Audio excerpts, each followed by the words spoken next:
What is inside a black hole? Inevitable crushing doom? Gateways to other universes?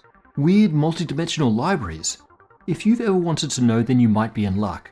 Some physicists have argued that you are inside a black hole right now.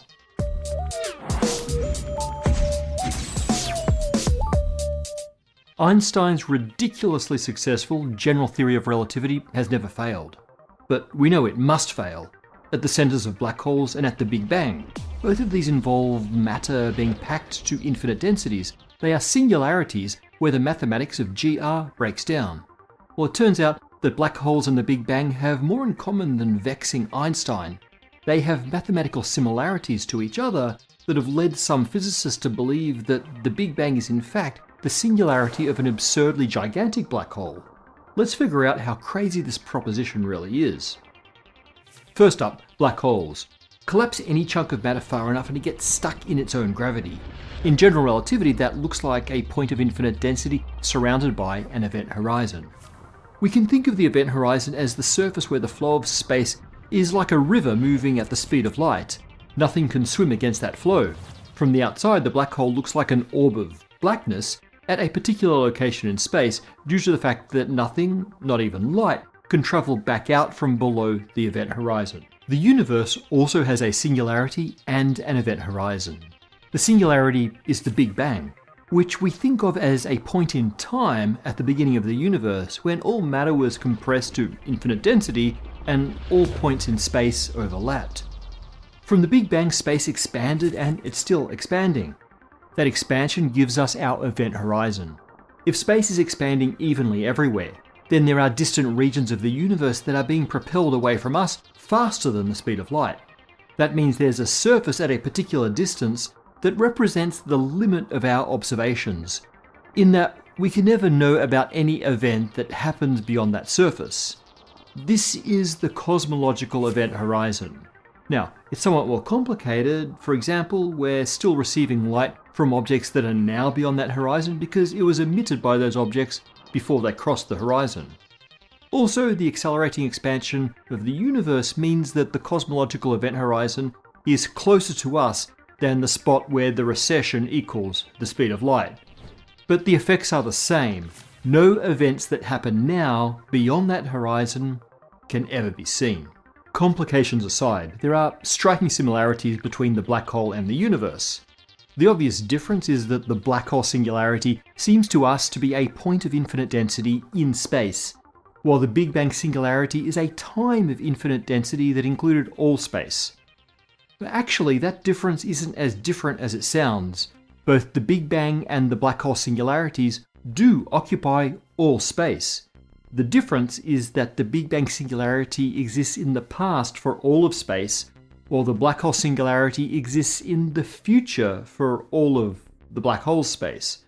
Okay, now that last part probably needs a little more explanation. We've talked about an idea called geodesic incompleteness in a couple of episodes. In our recent one on the centre of the universe, and also when we asked what happened before the Big Bang. We're going to need that idea again, so here's a refresher. In general relativity, objects that are not being acted on by a force follow something called a geodesic. These are just the straightest paths that can be taken through a curved spacetime. In a sense, geodesics form the grid that defines the fabric of spacetime. It's possible to define a geodesic at some point in space and time, say the arc of a ball thrown through the air. Then you can trace that geodesic forwards and backwards.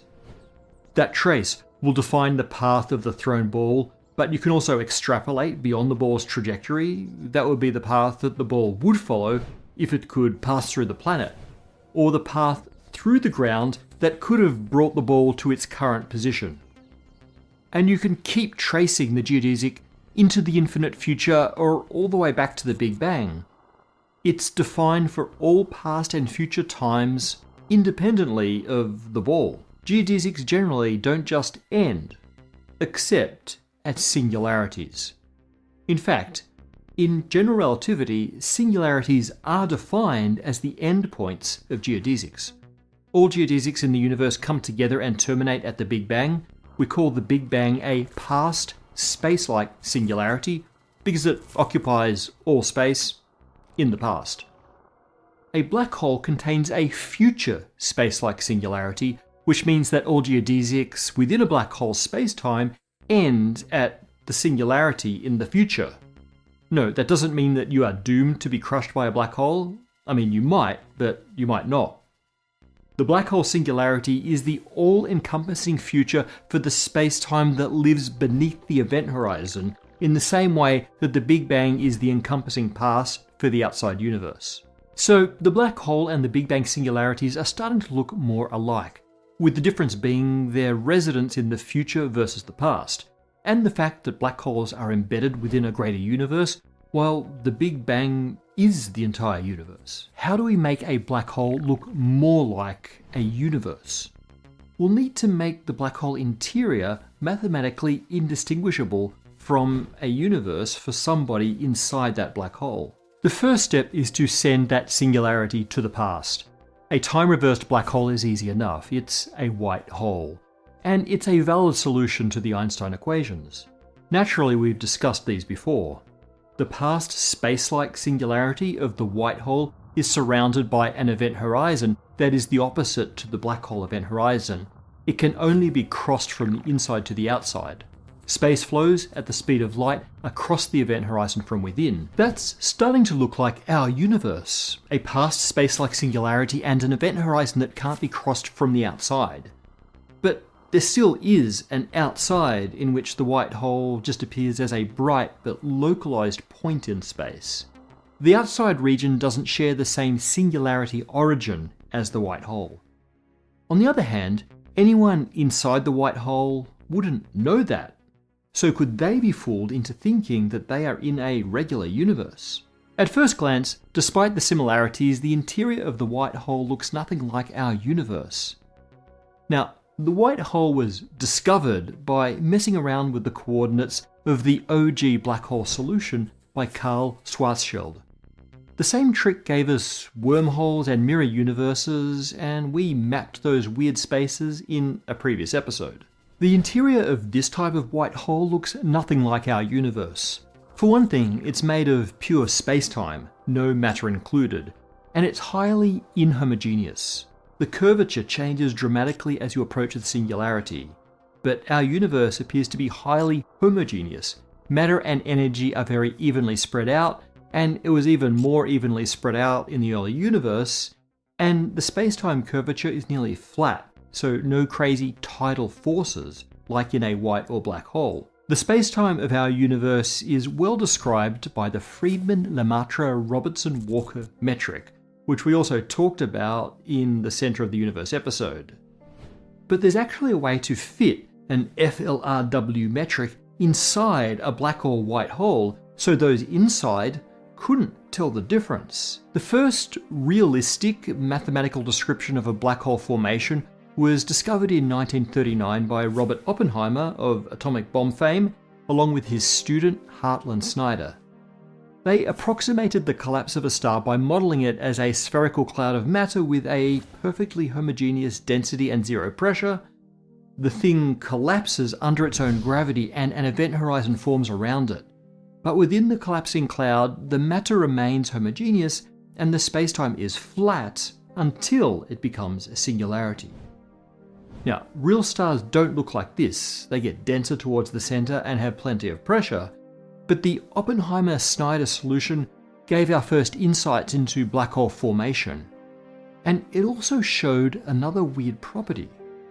This assumption of homogeneity and zero pressure was the same assumption that Alexander Friedmann made when he first solved the Einstein equations for the whole universe, and it's the assumption behind the FLRW metric. In fact, you can describe the spacetime of a collapsing star by patching one of these FLRW metrics inside a Schwarzschild metric for a black hole. And that's true even after the black hole's event horizon forms. So you can have what looks like a black hole from the outside, but looks like comfortably flat space inside the still collapsing star. If it works for the black hole, then it should work for the white hole. Just flip the time axis and you have a white hole containing a bubble of expanding space that looks much like our universe. If such a white hole was big enough, it could look exactly like our universe. This was the basic proposal by Indian physicist Raj Patria in his black hole cosmology hypothesis back in 1972. As far as I've been able to tell, no one has convincingly shown that this can't be true. There's also the idea that universes are born as white holes produced after the collapse of a black hole. That's cosmological natural selection by Lee Smolin, and yeah, we did an episode. In that case, black holes don't form singularities but rather bounce back outward to create new spacetimes from the resulting white hole, which itself creates new black holes, etc. Okay, so we need one last ingredient to be able to answer maybe to the question that we started with: are we in a black hole? In 1999, Stephen Hawking showed that if a black hole is leaking its mass via Hawking radiation in perfect equilibrium with the radiation that it absorbs, for example from the cosmic microwave background, then the line between the white hole and the black hole becomes unclear. They could be the same object. If you lump all of this together, a very specific construction for white holes to make them look like our universe from within, and Hawking's argument that equates white holes with black holes, then there's a roundabout way to argue that we might not be in a black hole. So is the universe a black hole or a white hole? Well, probably not, but not absolutely not. There's no good reason to believe that this is the case, and so we shouldn't believe that the universe is a black hole. We need some deeper explanatory value to this hypothesis to really take it seriously. Cosmological natural selection might be a path to that, but we also need some evidence for that in order to proceed. However, if we are in a black hole, then there is a huge upside. We now know what the interior of a black hole looks like. It looks like this. And there are indeed libraries in this black hole. Perhaps one day one of the books in these libraries will also answer the next question. If we're within the event horizon of a black/white hole, what's on the outside? Maybe a universe inhabited by people asking the same question with the same answer, that they are in a black hole, and so on ad infinitum in a series of black holes forming an infinitely nested spacetime.